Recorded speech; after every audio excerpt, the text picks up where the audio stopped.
Hey guys, what's up? It's Savannah. Welcome back to another episode of My Thoughts Exactly. Thank you guys so much for joining me here today. I am so happy that you are here. Happy Friday, you guys. I hope that you all had a great week. And if not, guess what? You made it and it's the weekend, or it's about to be. And also, you guys, happy February. I feel like January, I don't know if anyone else feels like this. I see it a lot on social media, but you guys can let me know. I feel like January is always the slowest month. And like, I'm not complaining. I do like January. It's my birthday month, Hayden's birthday month, my brother's birthday month, some of my best friends' birthday months. I have a lot of birthdays that happen in January, so I really do enjoy it. However, I feel like in comparison to all the other months, I feel like January just drags, and I try to enjoy it. I really do. But by the end of it, I am so happy to be done with January. I'm actually filming this on January 31st. So it's the last day of the month, and tomorrow is a brand new month. I'm so excited. I'm also just excited to get closer and closer to like spring and summer. I think that's something that I'm really looking forward to. I actually saw this tweet that made me laugh, and it was like, January feels like it's 8 months long, but then the rest of the year feels like 3 weeks. And I think that that's so true. And yeah, so that's just kind of something that I've been thinking about lately. I've been talking about it with my friends too. It just feels like January just drags. And so I'm very much looking forward to February and everything that it has in store. And I also feel like, and maybe I need to start this next year, or I guess this year, but like January and New Year's resolutions and New Year's goals for me never really work. I feel like I always either need to start them in February or I need to start them in December and like have it carry in to January just to make it easier. Because again, with like all the birthdays and all the stuff that I have going on in January, I just don't have the time to like perfect the morning routine and to wake up at 5 a.m. and to like do dry January like through and through. Like I just don't have that. Also, if you did do dry January and today or yesterday was the first day off of it, congratulations. It is done. It is over with. I know so many people like in my friend groups and just in Nashville in general are doing dry January or did dry January. And I think it's so interesting. Like I feel like it's always been a thing, like people doing dry January, but I never saw it so frequently. Like I have never seen this many people do it. And maybe that's just because I'm talking about it more and I'm like paying more attention to it. But I definitely have never seen this many people actually partake in it. Maybe it's because I'm like living in Nashville and it's such a drinking centered city that I actually am paying more attention to it. But again, I feel like everyone that I knew was doing dry January this year. I feel like this weekend is going to be crazy because I feel like people are going to like be coming out of their shell. People are going to be drinking again. So stay safe wherever you are. But yeah, just a little tidbit there. But anyways, as you can tell by the title of today's episode, you guys, today we are doing my tried and true, my favorite, a What Would Sav Do? If you guys do not know what a What Would Sav Do is, it is very simple. It is where you guys reach out to me, or typically I reach out to you on the My Thoughts Exactly Instagram page, which if you don't know is just My Thoughts Exactly podcast on Instagram. And I typically ask you guys what's going on in your life, what's new, what advice do you need, what are you going through? And I sit here and I go through them, and that is where I tell you what I, me, Sav, hey, hi, hello, would do in those situations. Hence, what would Sav do? This is something we've been doing forever. It is something that we did on my YouTube channel before My Thoughts Exactly ever existed. So it's been a real tried and true for me. It's something that I really love to do, and it really makes me feel more connected to you guys because I feel like we're just sitting here chit-chatting. All we need is like a glass of wine, but we'll save that for February 1st. Okay, so I'm going to go on to the My Thoughts Exactly Instagram, and we're going to just run through these and see what you guys have going on. Okay, here's the first one.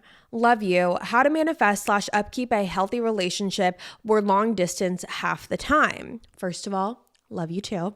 Second of all, I have done long distance before, and I don't know. I feel like there's different people that thrive doing long distance. Like some people love it because they're like, oh, I get to like do what I need to do, like get what I need to get done half of the time. And then the other time I can like see them and be fully, invested in there. So some people love long distance, and then some people hate long distance for obvious reasons because you want to be able to be with your partner as much and as frequently as you possibly can. And a lot of times when distance gets in the way of that, I don't even know if I would call mine long distance because it was like a drive, like it was like 2.5 hours of a drive, and it it was probably like we saw each other every other week or so. So I don't know if you would consider that long distance, but my main tips to upkeep a healthy long distance relationship is and always will be communication. I think communication is incredibly important when you're not in a long distance relationship, but I think it is even more important when you are in a long distance relationship, because you need to be able to communicate with your partner how you're feeling. There are going to be times when you miss them more than usual. There's going to be times when you run into like little hiccups and bumps in the road in the relationship, and you're going to be able to, or you're going to need to be able to talk with them about it. And that's something that's really, really important. Having someone that you can openly communicate with and not feel weird about it is another thing. Like, you don't want someone who you would feel weird about opening up to or feel strange about telling them how you feel. And I think that was a big problem for me in my long distance thing, is that like I never felt fully comfortable opening up. I never felt fully comfortable being vulnerable. So the times that I was struggling, the times that I was going through things and having issues and, issues in the relationship that I needed, things that I needed from him to like help maintain the relationship, I wasn't being open about and I wasn't speaking my mind about, which in turn really negatively impacted the relationship, because I was kind of just like building up like to a boiling point. And then once I got to my boiling point, I just like, it was, no, we don't need to get into it, but it wasn't great. But what I will say is I just think that that is another reason that being communicative and open with your partner is so important. Another thing that I would recommend is really setting intentional time when you're in a long distance relationship. Having FaceTime dates, I think, is a great way to do this. Like setting a date where like, as you would if you were in person or like together, and being like, okay, Friday night, we're going to have a date night, and you guys can, get food, whether that be takeout or you're both cooking. Maybe you're cooking the same thing, or maybe you're like getting the same type of food, or maybe you're not, whatever it is. But sitting there on FaceTime, like pouring a glass of wine with each other and just enjoying each other's company and conversation. I think setting intentional time like that is really important. You can also get one of those, I always love these, the We're Not Really Strangers card games, because I think that they're a great way to like have good icebreakers and conversation starters, and they really keep the conversation going. So that's what I would do. I would really focus on setting intentional time. And maybe it's something where you have to tell him like, hey, long distance is hard for me, so this is kind of what I need from you in order to like feel like we're in a good spot in our relationship. And I think that there's nothing wrong with that. I think recommending the intentional time and FaceTime dates, or making sure that you guys have a phone call at the end of each night, like things that you do, like little things like traditions and stuff like that, that you guys do every day or every week, where you guys know that no matter what, that's going to happen. Like your little phone call at the end of the day to talk about what happened that day, or to catch up on different things, like that's always going to happen. Or like your once a week FaceTime date, like that's always going to happen. I also always recommend when you see each other, like when you're in person and you see each other, you always make plans for when you're going to see each other next. That was something that was really important to me, especially as someone who has high anxiety. I feel like whenever I wouldn't do that, whenever those plans wouldn't be made, I would always kind of be really anxious and never feel really settled, because I was always like, when am I going to see him next? I don't know. Is he mad at me? Like I would always go through those types of thoughts. And so whenever I was with him, being able to be like, okay, when do I get to see you next? Or like, what are we going to do next? When is the next time we're going to see each other? Having that set in place, I think, is really key too, just to like calm the nerves, feel settled, and know that you're going to see each other again. And that way you can like, knock off the days until you get to see each other again, have a little countdown. It's cute, it's fun. And so those would be the tips that I would have. So to sum it all up, communication is key. Have little FaceTime dates, little traditions, intentional time, and always set up when you're going to see each other next. Again, sometimes plans don't work out, and sometimes you don't know because you have a busy schedule, but as much as you can, you can be broad about it, or you can be very specific, but just have the conversation just so you can, maintain a sense of peace about everything. So that would be that's my little 101.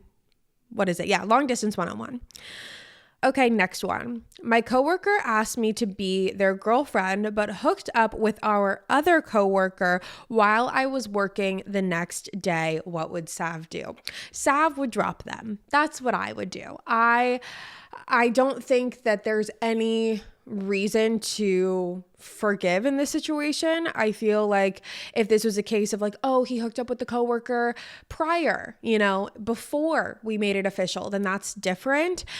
You also didn't say that you said yes to being the girlfriend, but I'm assuming that you did. And if that's the case, well, either way, I guess it doesn't really matter. Like if you didn't say yes to being the girlfriend and this happened, he showed his true colors. If you didn't say yes to being the girlfriend and this happened, they showed their true colors. So I would just drop them. Honestly, I feel like there's no reason to stick around. Why would there be? I feel like regardless, true colors were shown, and I wouldn't want to be with someone that I can't trust so early on. Like I feel like if you can't be loyal for a day, 24 hours. You can't be loyal for 24 hours. Then like, what are we doing here? That's ridiculous. No, I would drop them because again, that's just going to be something that's always lingering in the back of your mind. At least it would be for me. Like if you were able to cheat on me within 24 hours, like that's insane. That is crazy. And so yeah, no, I would just drop them because I don't think that there's any good that would come out of that.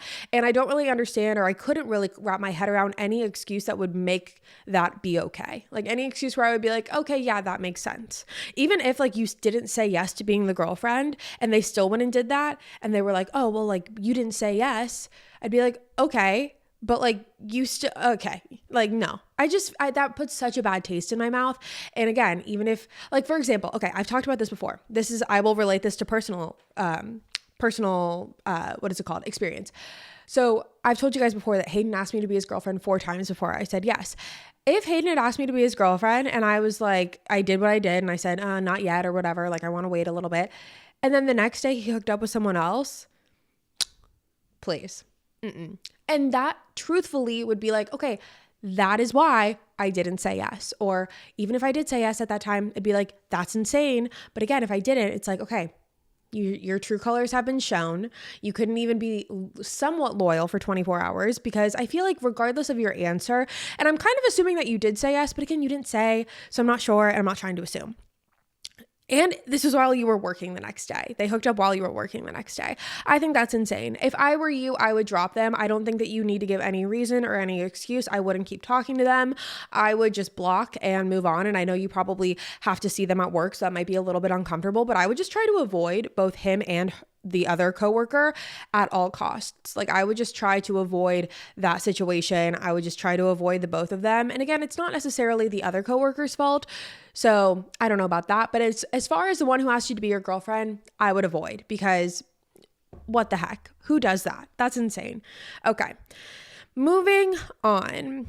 I got into a fight with my live-in boyfriend before Christmas and we spent it apart. My family disapproves of him. What would Sav do? Okay. If I were you, again, I think that we're missing a little bit of context here because I don't necessarily know what the fight was about. I don't need to know what the fight was about, but I also don't know if you've been home since then. I don't know certain things about this, but if you got into a fight with your live-in boyfriend before Christmas and you had to spend it apart, first of all, I'm sorry because that just sucks. Like the holidays especially are times that you want to spend with your boyfriend. You want to be able to like create memories and it's cute and it's fun. Like I love creating memories over the holidays with my family and especially like my boyfriend. I love that. I think it's so fun. So I'm sorry that that was taken away from you.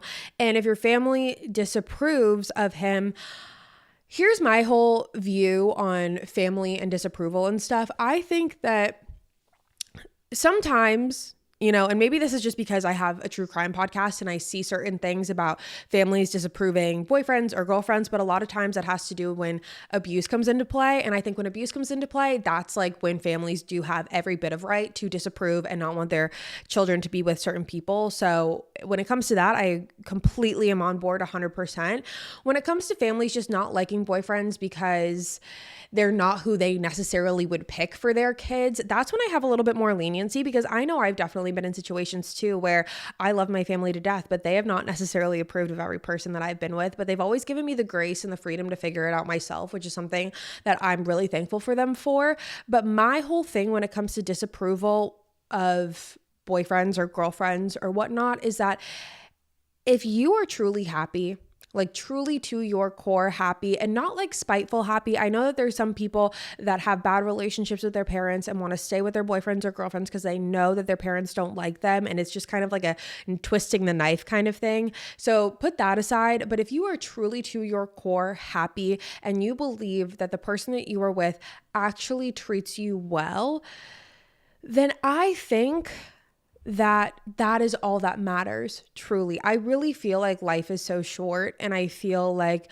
we should spend our time with people that make us happy. And if you feel loved and safe and secure and happy with the person that you're with, yeah, they might not meet your parents' expectations, but at the same time, it's your decision. Once you get to a certain age, once you're an adult, things become your decision, and it's going to be your decision, to deal with in the end as well if it goes south. And that's just the fact of the matter. I know so many times in my past when I've had relationships that haven't worked out, and I've had people being like, Savannah, come on, this is not the guy for you, or Savannah, he's, leave him or whatever. And I've been like, no. And then I finally leave him, and it's like, I have to be there to accept the consequences of my actions. I have to be there to pick up the pieces. And obviously my friends and my family are there as well. But I think that when it comes to parents disapproving, if you are truly happy and you are not, being cheated on, you are not being lied to, you are not being, abused, you are not being, put at risk, I think that life is too short to not be happy. And I would have maybe a very honest conversation with your parents and be like, listen, this is who I love. This is who makes me really, really happy. And I want you guys to be happy for me that I'm happy. I'm not saying that you have to completely all of a sudden love him, because that might take some time, or, the relationship, the bonding, that might take time to build between your parents and your boyfriend. But I want you guys to be happy that I'm happy. And if I think that's a very fair conversation to have. What I would also focus on doing, and this is something that I learned a lot over the past couple years, is that it's better sometimes to keep things to yourself. I know in cases like that where it's like you get into a fight and you spend Christmas apart, obviously your family is going to talk and be like, why aren't you spending Christmas together? And then oh, they had a fight, and oh, this and oh, that. But when it comes to just basic conversation, or just having conversations with your parents or even your friends, I've learned this too when it comes to friends, having conversations with your friends about your boyfriend or your girlfriend, try and speak positively as much as possible. Because oftentimes I know that when I talk to my friends, or when my friends talk to me and they're telling me things about their boyfriend, things that their boyfriends did, they did this, they did that, obviously it leaves a bad taste in my mouth about their boyfriends. Granted, my friends are their own people and they can make their own decisions. And I also know that I trust them enough to make decisions that are good for them. And obviously they like these people, so I'm going to support them 100% no matter what.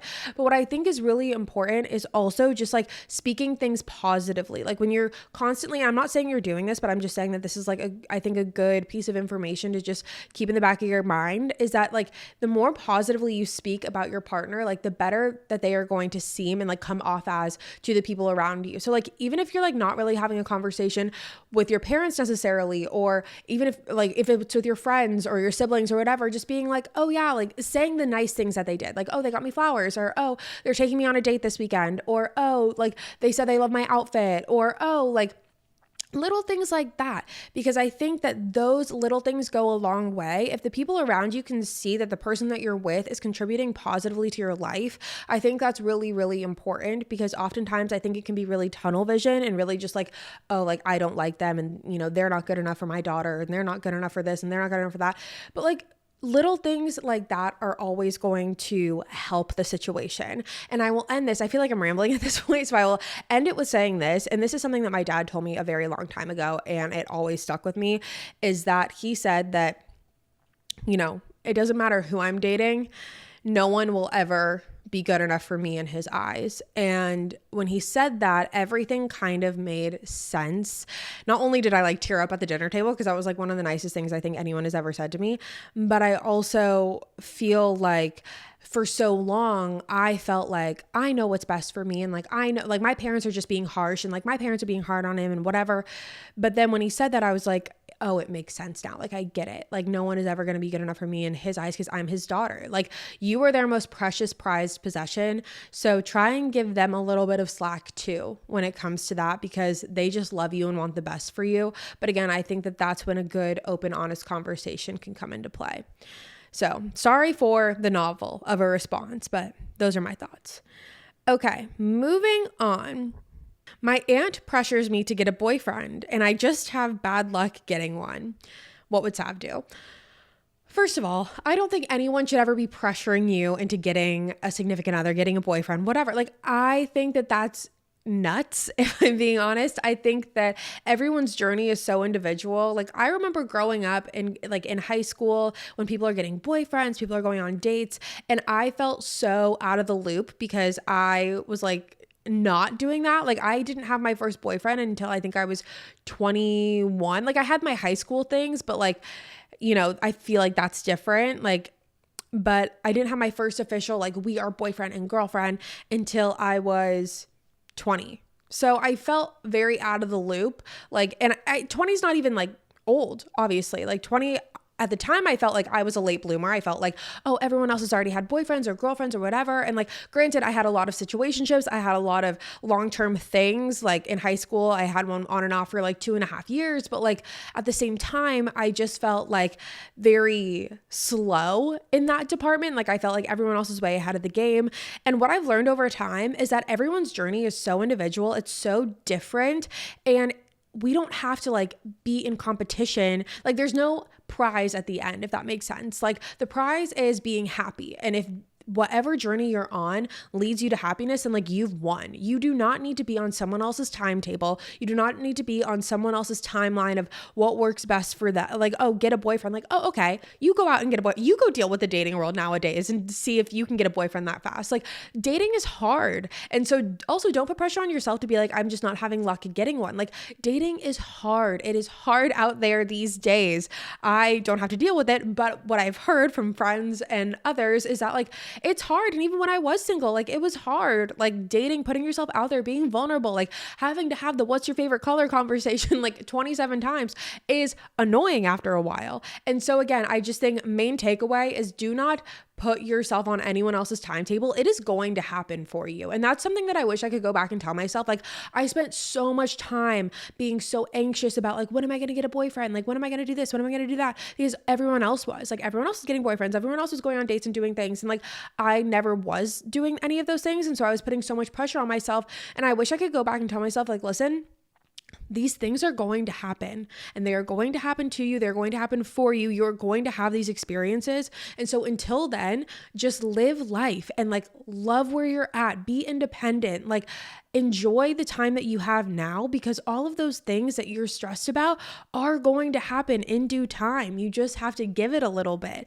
And I think that that's something that I never really focused on. Like I never was able to remind myself of that because I never thought of it like that. I just felt like I was really behind when in reality I wasn't. I just like had this mindset that was really giving me a lot of stress and anxiety. But if I could go back, I wish I could say like, you're not in competition with anyone's timeline. You're not in competition with anyone to get anywhere in life. Like just focus on yourself. All of these things that you're stressed about and worried about are going to happen for you, but it's just on your own timeline, and that's okay. Like take the time that you have now when none of that is happening to like go out and enjoy life and do things that you want to do and like take advantage of life that you have right now, because all of those things are going to happen later. And like that's just something I wish I could remind myself, because again, I just spent a lot of time I think focusing on the wrong things when it came to that and just prioritizing my stress and anxiety over when it was going to happen versus like allowing things to happen naturally and also just like enjoying life in the meantime. And that's not to say I wasn't happy or didn't enjoy life, but I think you guys get what I'm saying. So that's where I'm at on that. Okay, next one. Here we go. It says, I'm about to start a big girl job. I'm becoming a flight attendant. Any advice to take with me? What would Sav do? So, first of all, congratulations. I've been seeing so many like I'm on flight attendant TikTok lately. I don't know what it is. I don't know why, but I am definitely on flight attendant TikTok. It looks so fun, honestly. But congratulations on this new chapter. And I would say, first of all, I think that any new chapter like this is so exciting, whether it be a move or a job change or starting your first big girl job or like a new apartment or, getting a dog. Any like big event in life like this is so exciting. And I would just say, embrace it all. And I feel like that is very cliche, but I feel like take it all in, like soak it all in. There's going to be days where you're like not loving it, but there's also going to be days where you're like, this is the best thing ever. This is my favorite job in the world.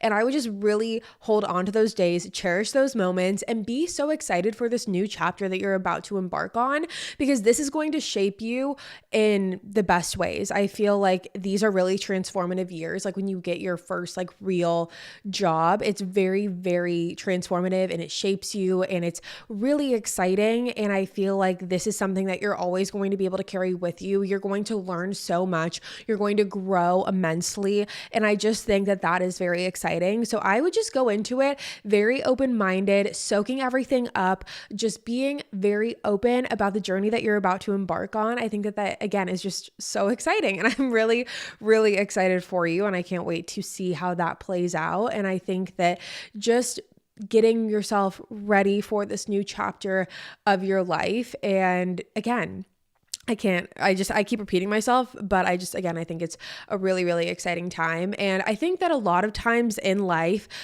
we're so fast paced that we never really take a second to slow down and really take in and realize what we're doing and the chapter we're about to like go into and embark on. And so I just encourage you to take a moment, whether that's like the night before the first day or like whether you go to a celebratory dinner with like your family or your friends, have a moment where you really celebrate it, because I just feel like you should celebrate yourself, celebrate getting this far, and really set yourself up for success and excite yourself on this new journey that you're about to embark on. I think that that is what I would recommend for you. I think that that's something that I've really liked to do in different stages of my life as well, like whether that be moving or whether that be, I've had the social media job for a while, so I haven't done like a lot of, when it comes to like the career changes, I don't have a lot of experience in that, but any other little wins that you can take on and celebrate,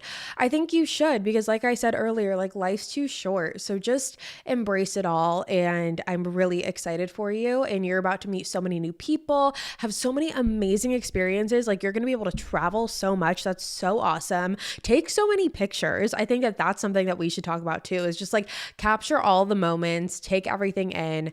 You're going to do great. And I'm so, so excited for you. Okay, next one.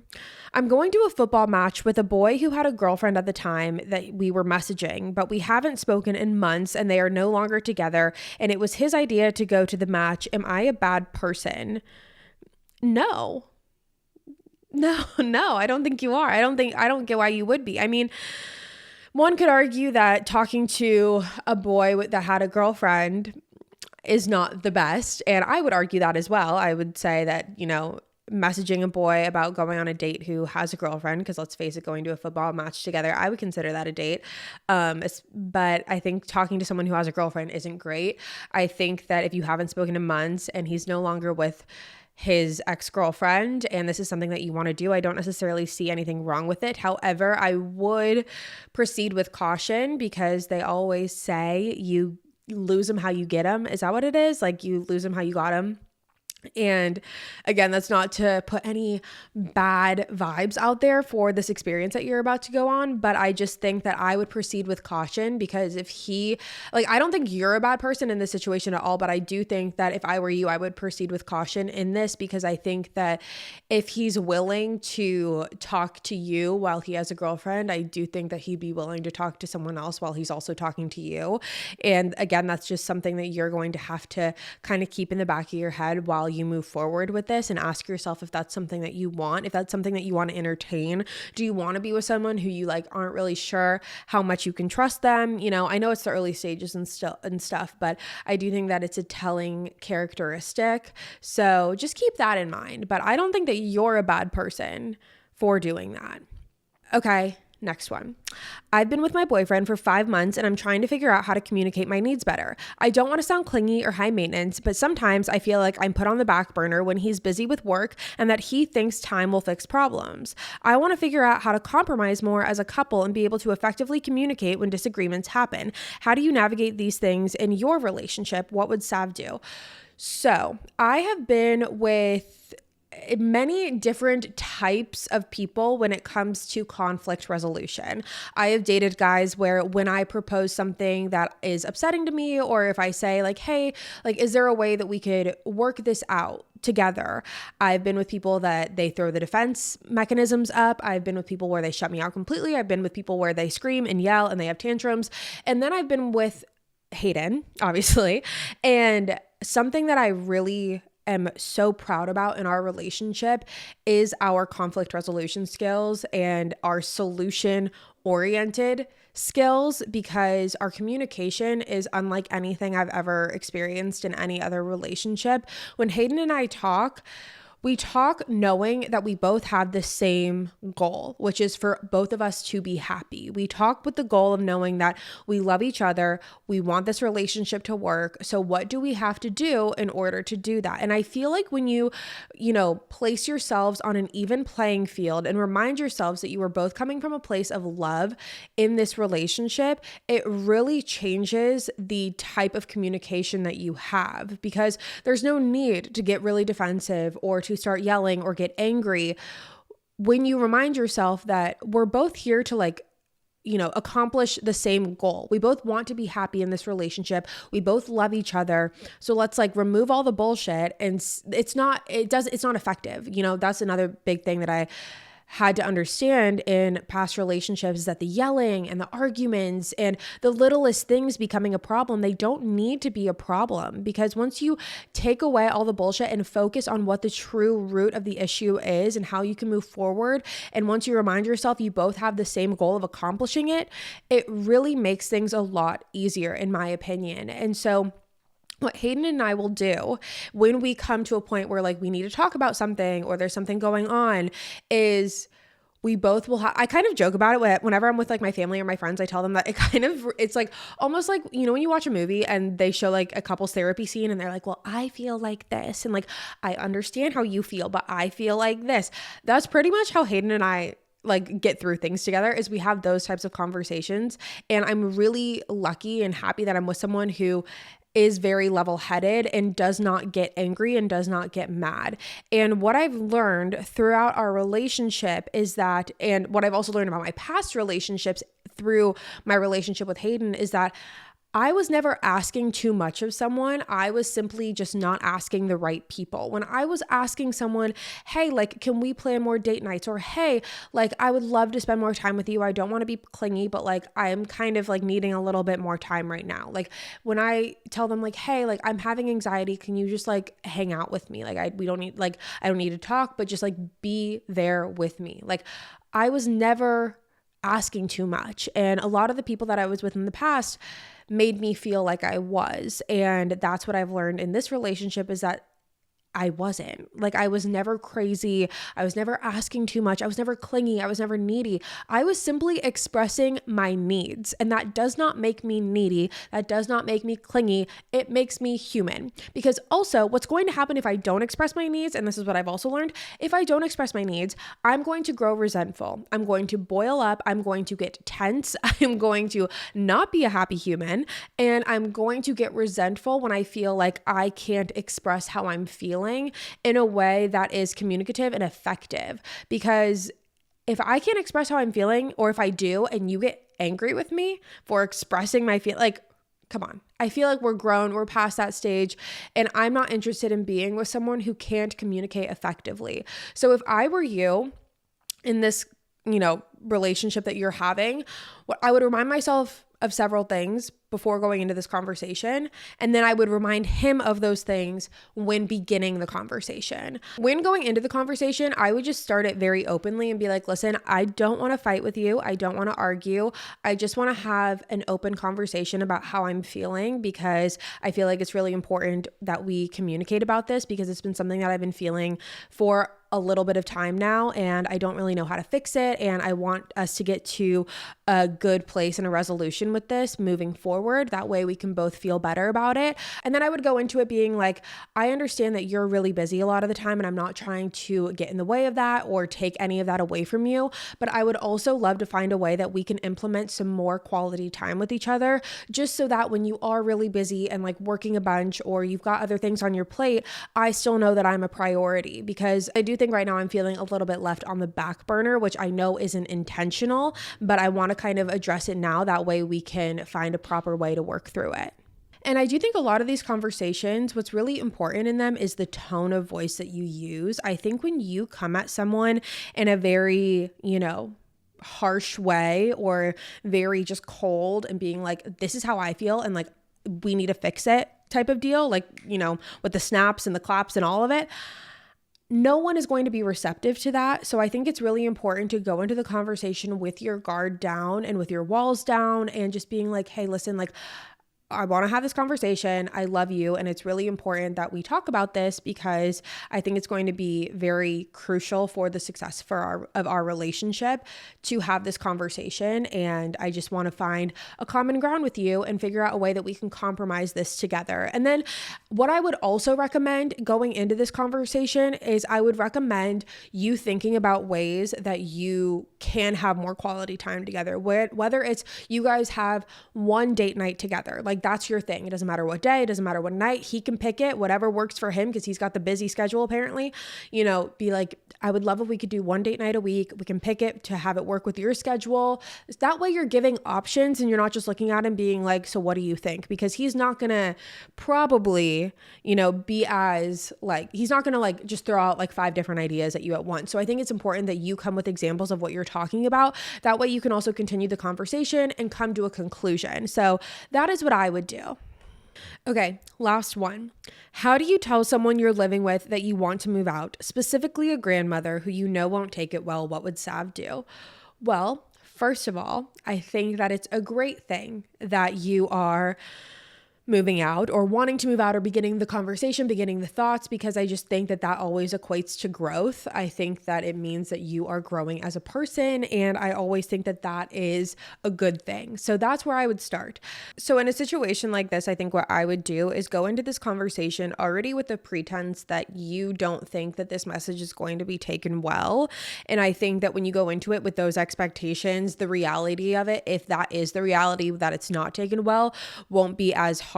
I think that obviously we want the conversation to go as great as possible. And so I think a big part of that is having that open communication, really like everything that I just said about the last answer, and having that open communication, being very, walls down, not being defensive, and just being like, listen, this, for whatever the reason is, right? Whatever the reason that you want to move out is, whether it's you're not liking it there, or whether it's, personal growth or whatever, I would honestly probably just blame it on personal growth, whatever it is. If it's, if it's a reason that you don't want to get in with her, like if you feel like it's going to cause an argument, if the reason is going to cause an argument, I would just be like, listen, like, I just feel like this is what's the best decision for me. And I like, thank you for letting me stay with you for this time, but I'm just ready to start a new chapter. And I feel like this is what's going to be the best decision for me. And I, have to make those decisions for myself, and I have to look out for me and do what's best for me. And obviously, I don't know if you guys, from the sounds of it, I guess how you frame it is going to be based off of the type of relationship that you guys have, whether you have animosity in the relationship, whether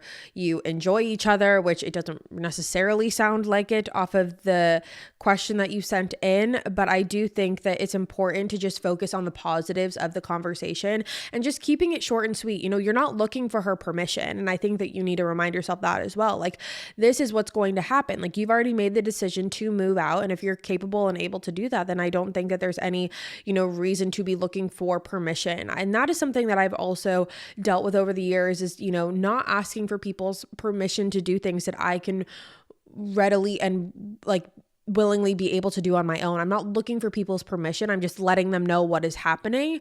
And I'm, thanking them for everything that they've allowed me to do along the way. But this is what's happening. So remind yourself, you're not looking for her permission. You're simply just telling her. And if it doesn't go well, then it doesn't go well. But obviously go into it with an open dialogue, I think, is what's really important, and not being very harsh or just cold. I would go into it open dialogue, open communication, and just let her know what's happening. Okay, I'm looking at the question and you're saying, how do you tell someone that you're living with that you want to move out? So if I were you, so everything that I said still stands, but I do think a tip that I have is getting all your ducks in a row before you move out, like finding out where you're going to live, finding out where you're going to stay, like getting things situated, getting furniture that you need to get, like just getting your ducks in a row that way. That way, when you go in and have the conversation, it's easier because everything's already done, everything is done and you're basically just letting her know, like, this is what I'm doing. Because again, if you're able to do all of that, if you're able to find a place to live, if you're able to, afford it all and being able to pay for it and whatnot, I don't see any reason why you shouldn't go into that conversation feeling confident. I think having your ducks lined up in a row like that is only going to make you feel more confident in that conversation. And also at that point, it's not really a discussion. It's not an argument. This is what's happening. This is what's happening. So that's what I would do. But I hope that helps. And with that being said, you guys, that is going to be all for me today. Thank you guys so much for tuning in to another episode of My Thoughts Exactly. Again, if you're new here, hi, my name is Savannah and I'm your host of My Thoughts Exactly. Make sure you go ahead and hit that subscribe button. That way you never miss an episode. We post weekly here every single Friday. You're not going to want to miss it. Have a great weekend, you guys. I will see you next week with a brand new one. And yeah, love ya. Bye.